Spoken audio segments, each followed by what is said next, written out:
Bismillahirrahmanirrahim.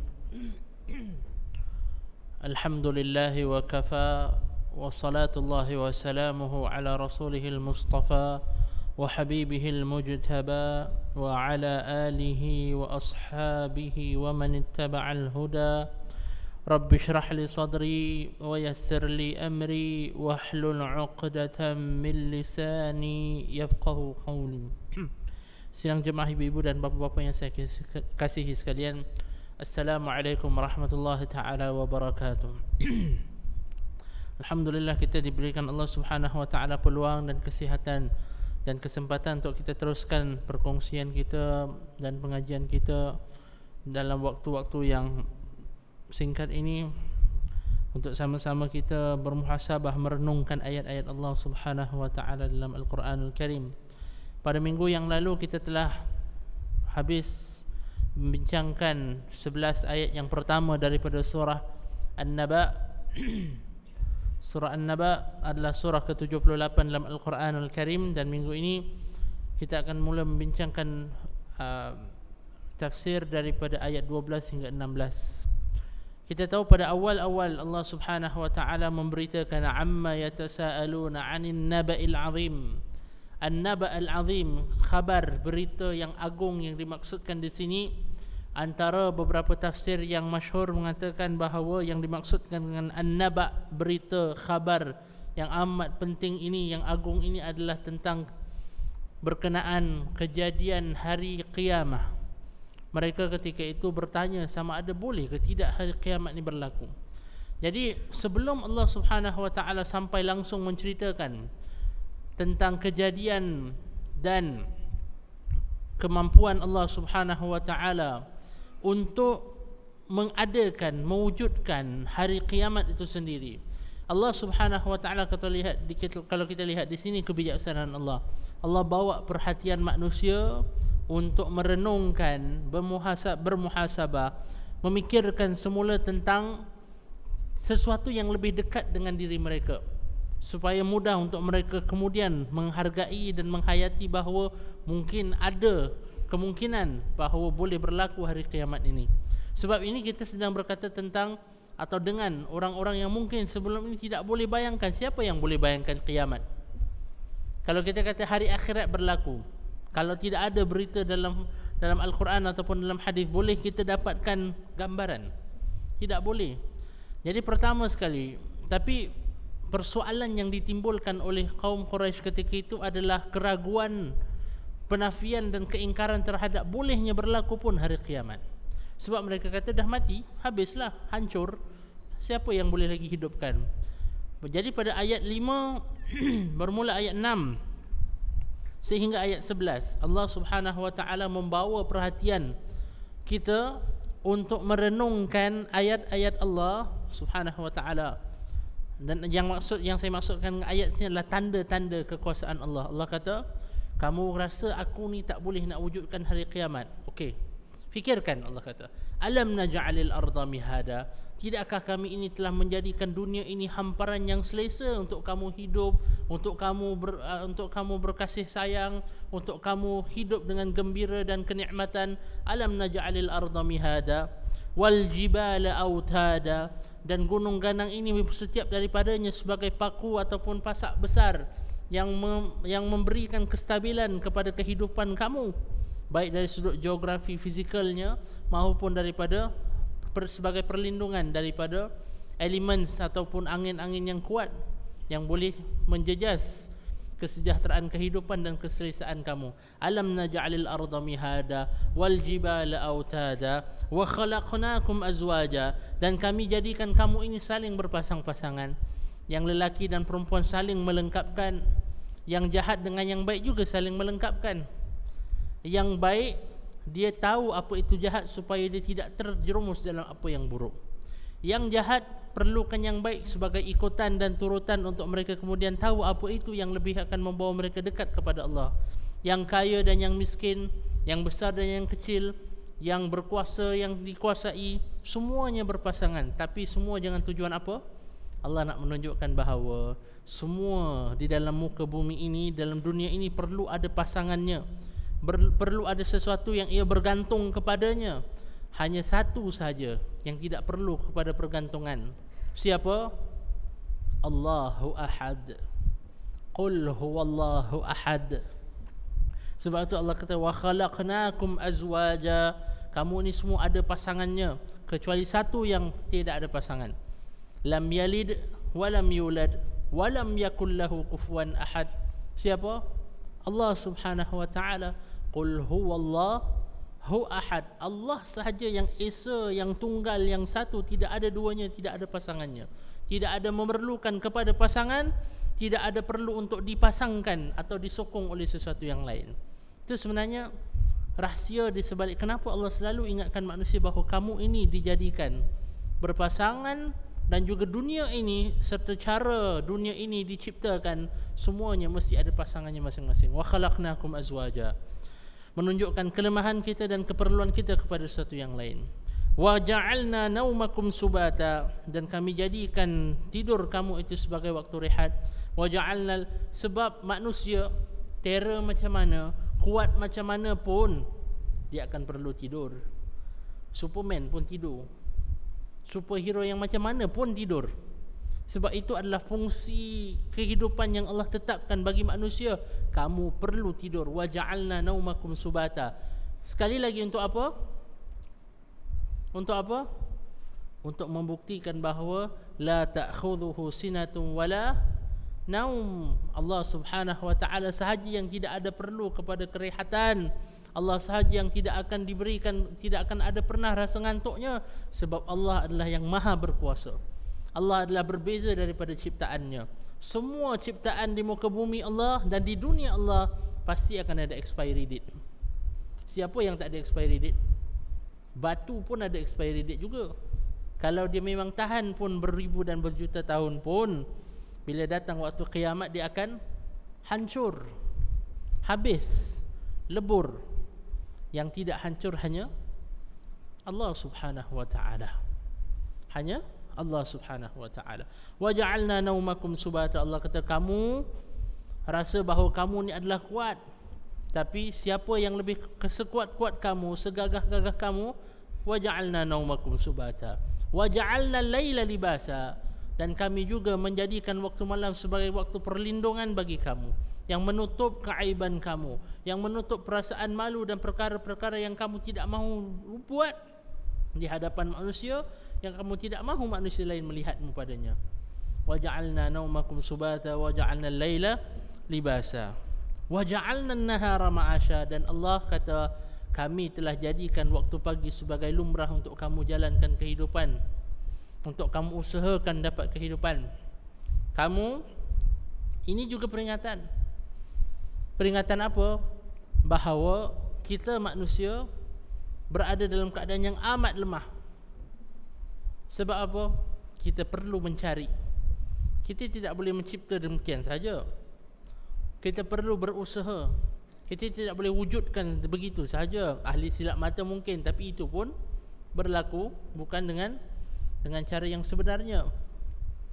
Kalau ahli silap mata boleh betul lah jadikan semua dan hidup selesa dan wujudkan semua benda, dia tidak perlu nak buat show ahli silap mata. Dia tidak ada perlu nak buat show yang perlu bayar mahal-mahal, sebab dia dah boleh memang wujudkan duit yang banyak. Tapi tidak boleh, tidak begitu keadaannya.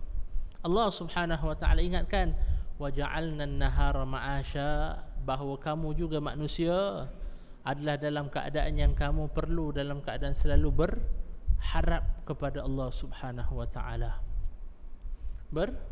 Berharap dan memohon, meminta rezeki, usahakan.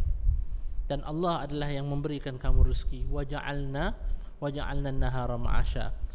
5 ayat ni membicarakan, atau 6 ayat ini membicarakan tentang, Allah kata apa Allah bawa perhatian manusia kepada kekuasaan, kebijaksanaan dan keagungan Allah Subhanahu wa taala yang boleh dilihat pada keadaan kehidupan seharian di muka bumi daripada buminya. Kemudian Allah Subhanahu wa taala pada ayat seterusnya Allah sebut wa banaina fawqakum sab'an shidada. Ni sekarang Allah dah mula bawa perhatian manusia. Okey, tadi aku telah bawa perhatian kamu, menunjukkan kepada kamu bagaimana aku dengan kekuasaanku boleh memberikan kamu kehidupan di muka bumi. Sekarang aku nak tunjukkan kepada kamu pula. Kamu lihat pada langit, lihat keadaan langit, dan lihat bagaimana aku juga boleh mendatangkan manfaat ke atas kamu daripada langit yang mungkin tidak nampak kelihatan pada mata kasar kita. Allah kata, wa banaina fawqakum sab'an shidada, dan kami telah membina di atas kamu 7 petala langit yang kuat kukuh. Ulama khilaf sama ada 7 ini berarti 7 lapisan, atau 7 itu dalam bahasa Arab dia menggambarkan banyaknya, tingginya sesuatu, besarnya sesuatu, luasnya sesuatu. Itu adalah juga antara tafsiran ulama. 7 di sini sab'an bukan hanya semestinya bermaksud 7 lapisan strictly, tidak. Tak boleh ada 8, tidak boleh 9, tidak. Tapi sab'an dalam bahasa Arab ada kala dan waktunya digunakan untuk menggambarkan banyaknya sesuatu, luasnya sesuatu, besarnya sesuatu. Dalam konteks ini, dalam konteks langit, berarti Allah ingin memberitahu kita, jika kita berpandangan dengan pandangan yang kedua, Allah kata waja'alna wa banaina, dan kami binakan di atas kamu langit yang luas, yang kuat dan kukuh. Wa banaina fawqakum sab'an shidada waja'alna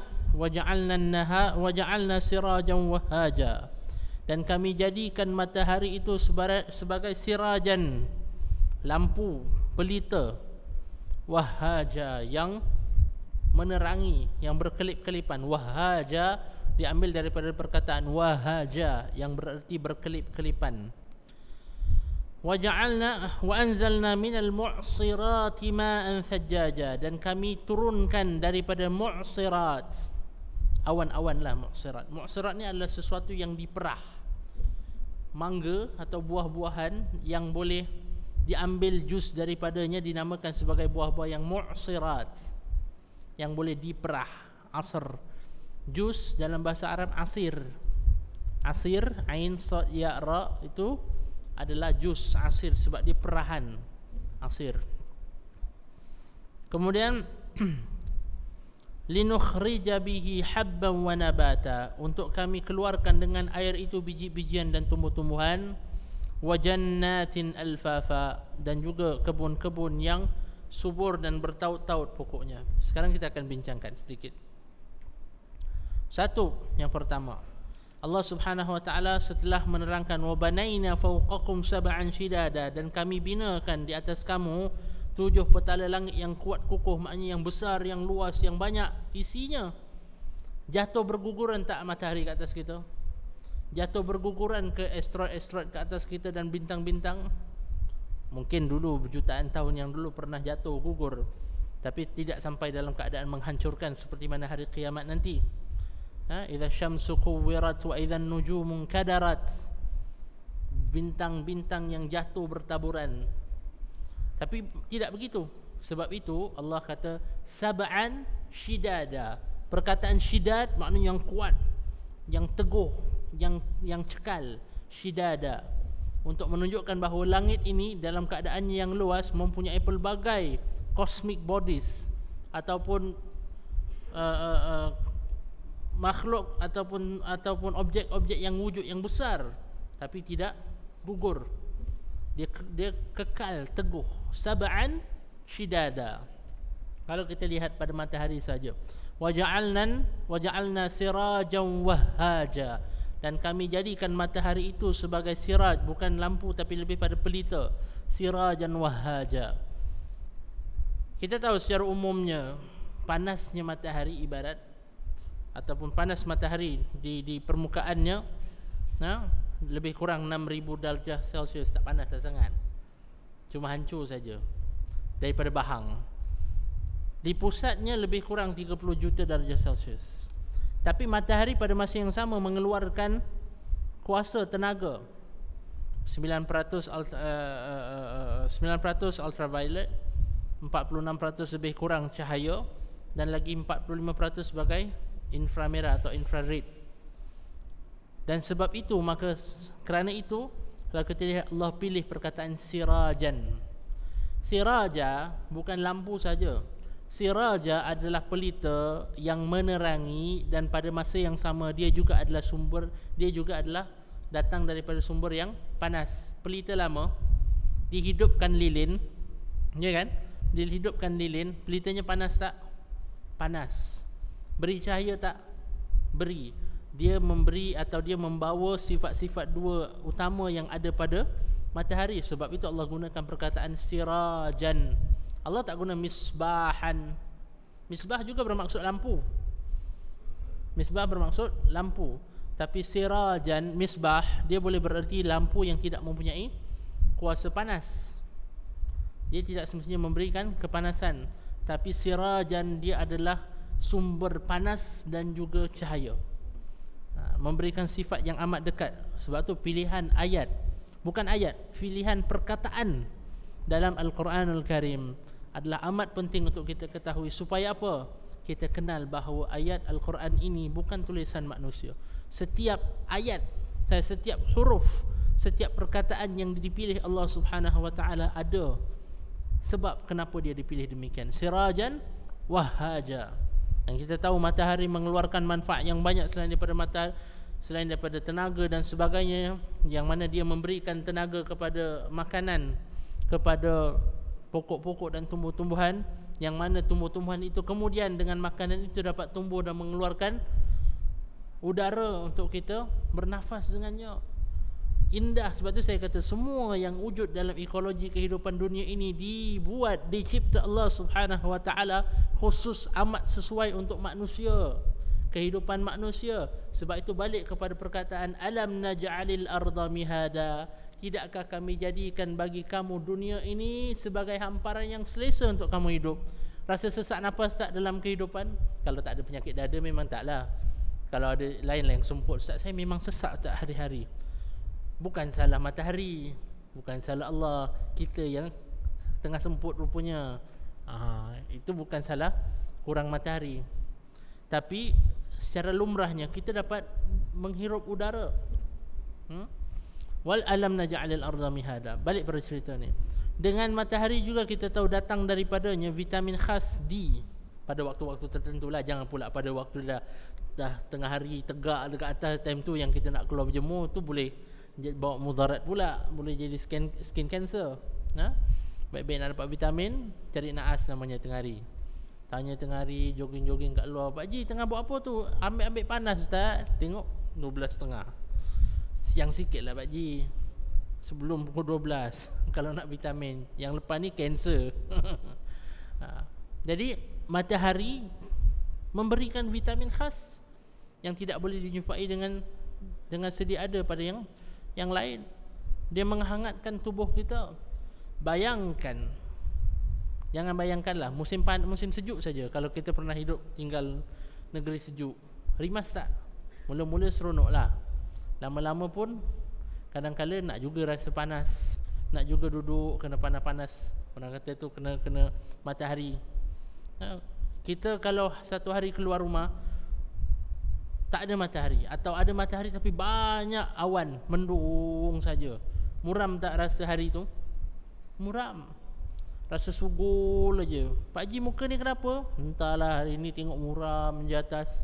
Padahal tak ada benda apa pun, saja tak ada matahari. Tak membawa cahaya, tidak membawa harapan, tidak memberi tenaga kepada diri. Ini adalah nikmat yang kadang-kadang tidak terperasan pada kita, tapi dia perlu untuk kita. Dan kenapa dia perlu? Siapa yang tahu dia perlu? Allah Subhanahu wa taala. Baik.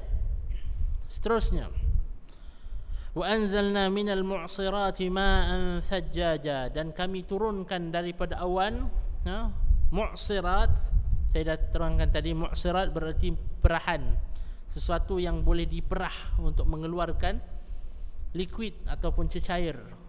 Dalam arti kata ini adalah awan lah, awan. Tapi lihat kepada bagaimana Allah gunakan perkataan linukhrija bihi, linukhrija bihi, untuk kami keluarkan. Tapi Allah tidak menggunakan perkataan linumbita bihi. Linumbit lebih, kalau kita lihat dari sudut literalnya, anbata yumbitu berarti menumbuhkan. Tapi Allah kata linukhrija bihi. Kenapa?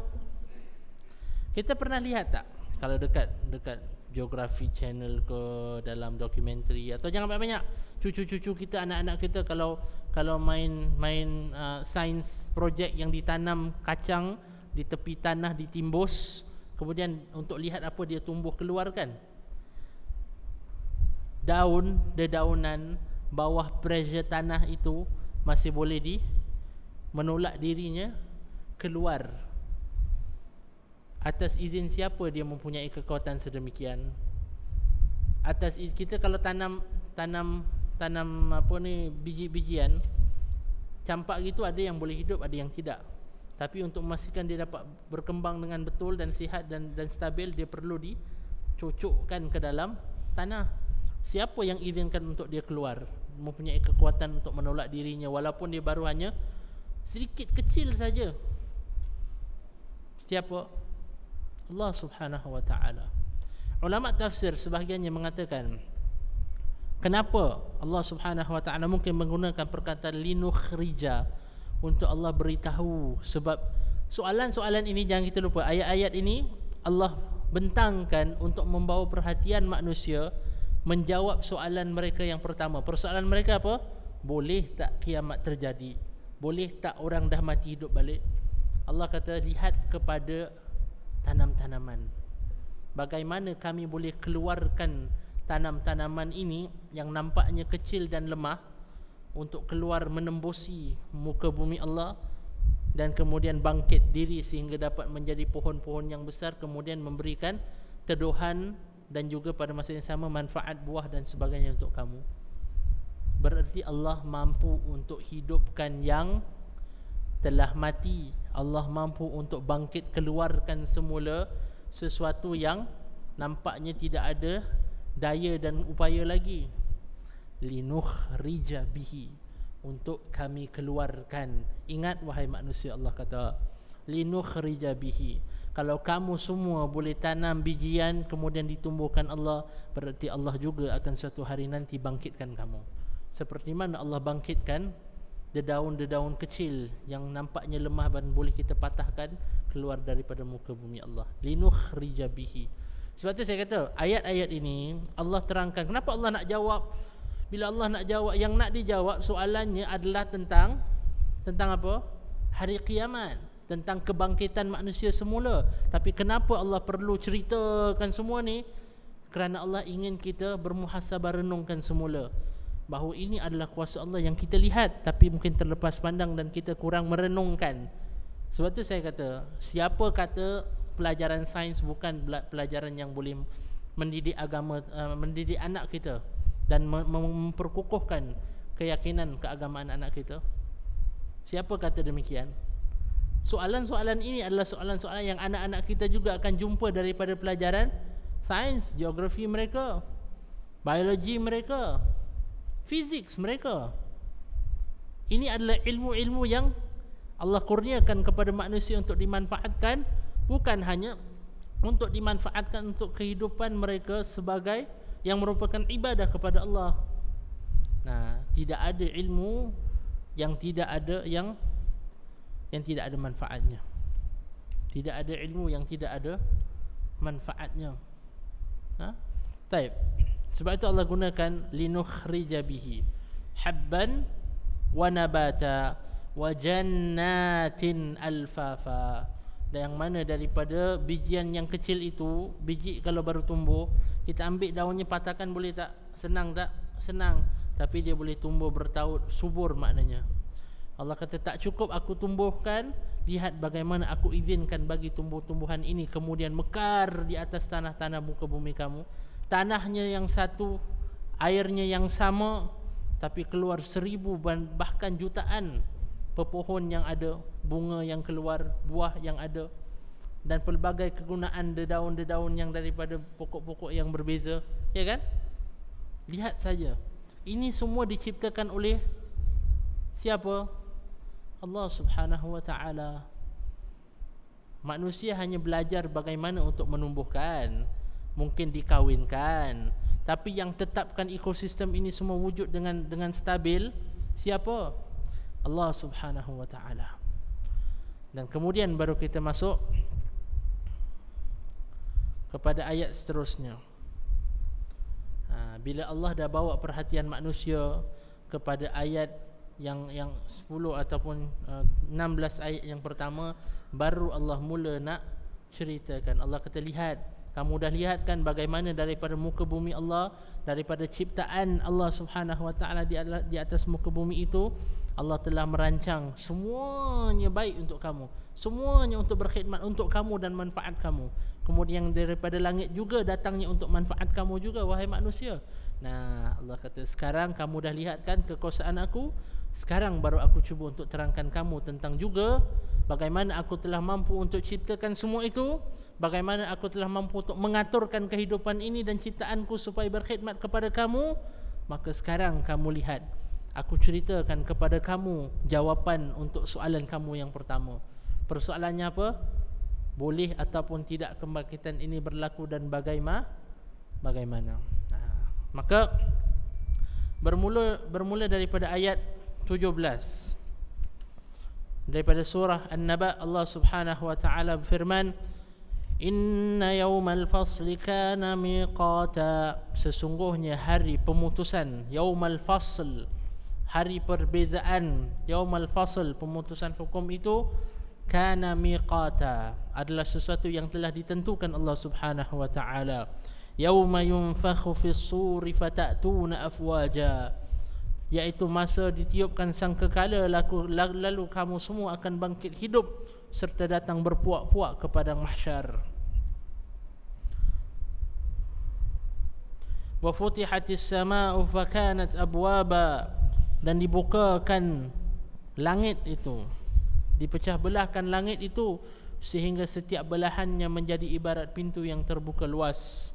Wa suyiratil jibalu fakanat saraba, dan kemudian gunung ganang juga setelah dihancurkan akan diterbangkan ke angkasa, lalu ia menjadi seolah-olah fata morgana. Maksudnya bayangan yang kita nampak di padang pasir, nampak kalau dah jauh jalan padang pasir, kita ibarat nampak ada air di hadapan, tapi bila datang hilang saja. Berarti gunung yang sebesar hari ini kita lihat sebesar Himalaya pun, dengan kuasa Allah Subhanahu wa ta'ala, kerana dahsyatnya kehancuran yang akan berlaku pada hari kiamat, dia akan hilang, hancur seperti mana udara yang bertaburan. Ini adalah tahap pertama tentang kebangkitan manusia semula. Ayat-ayat ini, saya seperti yang saya sebutkan tadi, seperti mana Allah telah mampu mewujudkan bumi ini daripada tiada, maka Allah juga akan mampu untuk mewujudkan kita semula selepas pada mata pandangan kita telah hancur. Dan hari, kenapa Allah gunakan yaumal fasli? Fasli adalah pemutusan hukum dalam arti kata yang dalam bahasa yang atau pengertian bahasa yang lain. Fasli juga adalah hari di mana Allah membezakan di antara yang hak dan yang batil, antara yang benar dan yang tidak, antara yang berjaya dan yang tidak, antara yang masuk syurga dan juga tidak. Yaumal fasli kana miqata. Miqata maknanya dia telah ditentukan Allah Subhanahu wa ta'ala, hanya menunggu masa dan saat sahaja. Allah perintahkan malaikat untuk meniupkan sangkakala sehingga hancurnya bumi. Cuma berapa tiupan? Berapa tiupan? 2 tiupan, bukan 1. Kalau ayat ni Allah ceritakan tentang tiupan yang sebenarnya, tiupan yang kedua. Sebab dalam surah Az-Zumar ayat 68 Allah Subhanahu wa ta'ala berfirman, wa nufikha fis suri fasa'iqa man fis samawati wa man fil ard illa man syaa Allah. Ini tiupan yang pertama, dan sudah tentu akan ditiupkan sangkakala, maka pada waktu itu akan matilah makhluk-makhluk yang ada di langit dan yang ada di bumi, kecuali siapa yang dikehendaki Allah Subhanahu wa ta'ala. Thumma nufikha fihi ukhra, kemudian ditiupkan sangkakala sekali lagi. Kali ini untuk apa? Allah kata dengan serta-merta mereka akan bangun berdiri menunggu nasib dan kesudahan mereka di hadapan Allah Subhanahu wa ta'ala. Kita semua ibu-ibu dan bapa-bapa, sehebat mana kita pun, sekaya mana kita pun, seberbakat mana kita pun, kita tidak lebih hanyalah salah seorang insan Allah yang akan berdiri di mahkamah Allah Subhanahu wa taala, yang akan hancur nanti, dibangkitkan semua oleh Allah Subhanahu wa taala dengan tiupan sangkakala. Dan kita tahu kalau cerita tentang kiamat dulu, bila saya tafsirkan surah Al-Qari'ah, saya telah ceritakan lebih banyak tentang cerita sangkakala. Besarnya sangkakala, kuatnya sangkakala, yang mana suaranya ataupun laungan daripada dentuman daripada sangkakala itu adalah amat dahsyat, sehingga kan bila berlaku hari kiamat, manusia yauma yafirrul mar'u min akhihi wa ummihi wa abihi wa sahibatihi wa bani, kita tidak akan kisah lagi tentang anak-anak yang disayangi, pasangan yang dicintai. Kita tidak akan kisah anak ibu yang sedang menyusukan anak, yang mana merupakan saat yang paling rapat dan akrab seorang ibu dengan anak. Dia akan tinggalkan anak yang disusukan, dia akan tinggalkan. Wa kulli murdi'atin amma arda'at. Kemudian kita lihat pada perkataan wa futihatis samaa'u fakanat abwaba. Wa futihatis samaa'u fakanat abwaba. Allah kata langit ini akan dibuka, dipecah belahkan, dingangakan. Untuk apa? Sebagian ulama seperti Imam Al-Biqai berpandangan bahawa kenapa langit ini perlu dibuka, supaya pada ketika dan saat itu, beliau ceritakan, akan terhubunglah dua alam yang pada saat ini terpisah, alam malaikat dan alam manusia.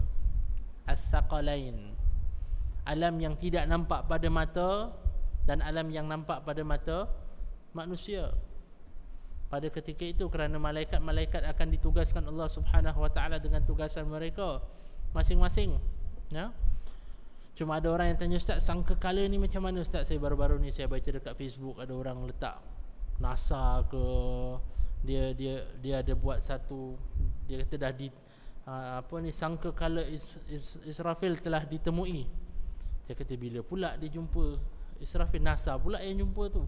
Sebab dia kata ada satu kuasa tarikan dalam space yang bentuk tarikannya ibarat sebuah sangkakala. Saya kata kita ni kadang-kali imajinasi kita ni boleh tahan juga.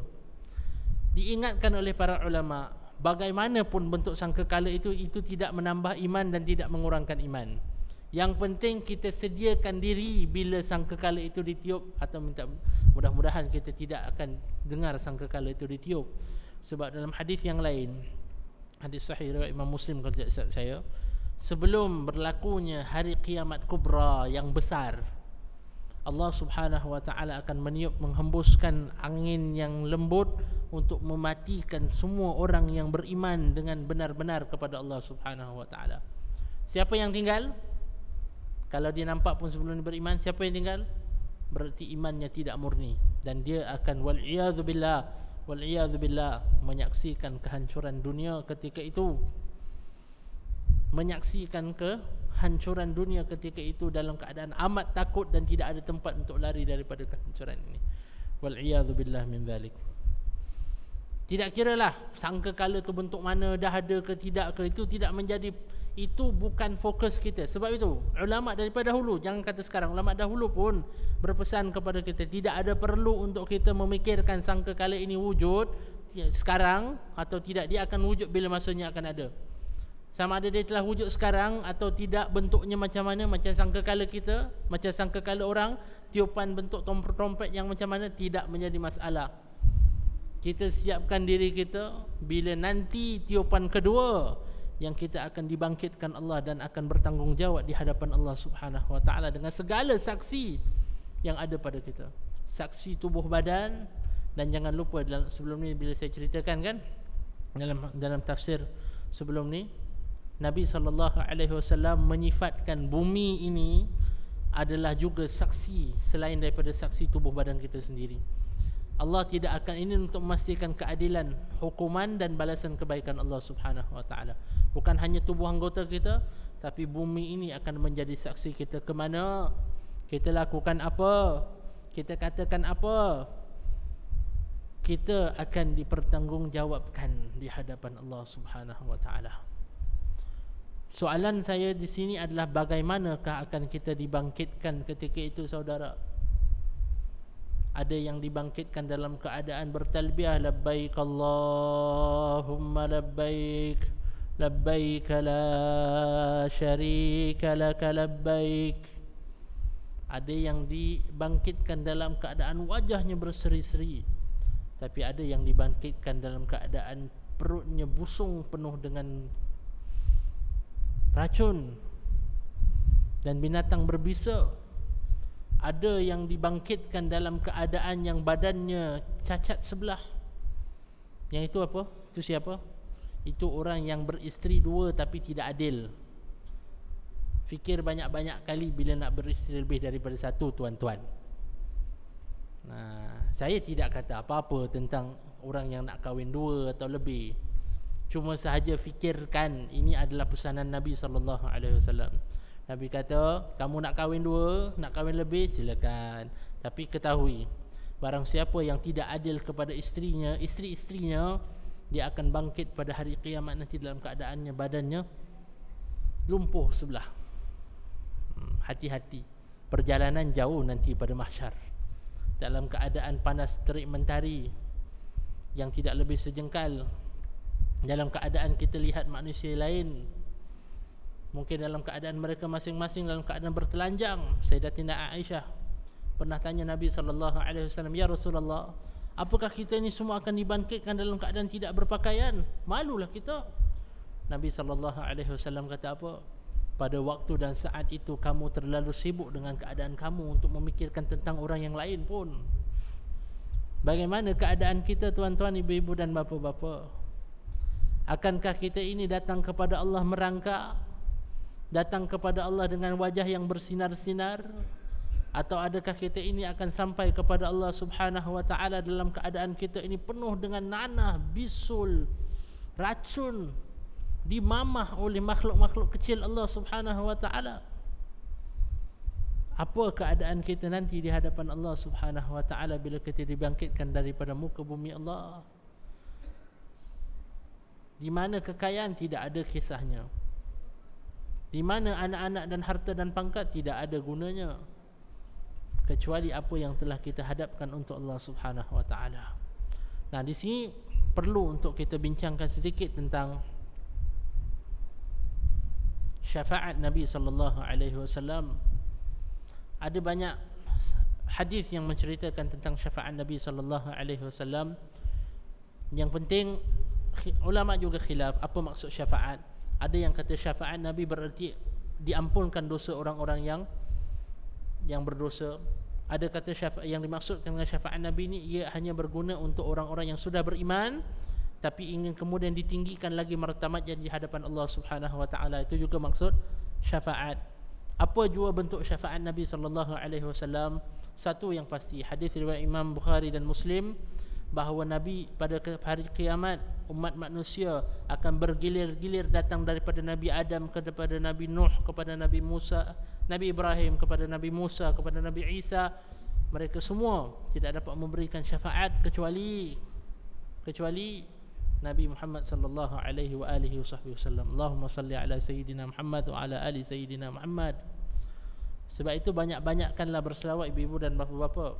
Cuma selawat itu tidak boleh hanya terhenti pada nyanyian, tidak hanya boleh terhenti pada alunan dan melodi yang lunak dan sedap, tapi selawat Nabi sallallahu alaihi wasallam harus menjadikan kita seorang manusia yang lebih baik, yang lebih peka, yang ingin membantu orang lain, yang tidak menyusahkan orang lain, yang tidak membebankan orang lain.